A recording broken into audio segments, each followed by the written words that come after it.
जोबोद गोग्गानाय मोनदों जे आंनि फिसाजोआ दिनै बे माबासिमाव थांनानै जे माबानानै देरहासार जानानै फैनो हादों आं बेखौनो जोबोद गोजोननाय मोनदों आरो जाहाथे इयुनाव आंनि फिसाजोआ बेफोरबायदिनो गोजौ माबासिम बेफोरबायदिनो जाहाथे देरहासार जानानै फैनो हायो आं बेखौनो लुबैयो आरो आं आनान गसाइनाव आर'ज गाबो जे आंनि फिसाजोआ मोजाङै मोजां जेरावबो दा नेसनेलावहाय थांगोन नालाय बियो दा बेयावबो बे जेरैबायदिनो देरहासार जानो हादों बेबायदिनो देरहासार जानानै फैनो हाथों आरो आंनि फिसाजोआ आं बेखौनो आनान गसाइनाव आर'ज गाबो जाहाथे आंहा फोथायनाय दंखायोमोन जे आंनि फिसाजोआ बिराद खस्थ' खालामो हारसिङैनो बेहा खुनु ट्रेनिं गैया मा गैया बे हारसिङैनो जोबोद नाजानाय दङ आरो बेहा गावनि सायावहाय माने बिराद सेस्था दङ आरो बियो उन्दैनिफ्रायनो हस्टेलाव थायो क्लास 2 निफ्रायनो बेहा खुनु जेबो ट्रेनिं मोना आरो खुनु कचिं गैया मा गैया बेहा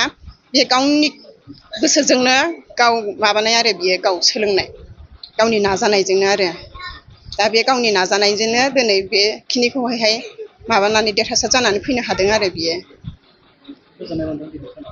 आं जोबोद गोजोननाय मोनदों।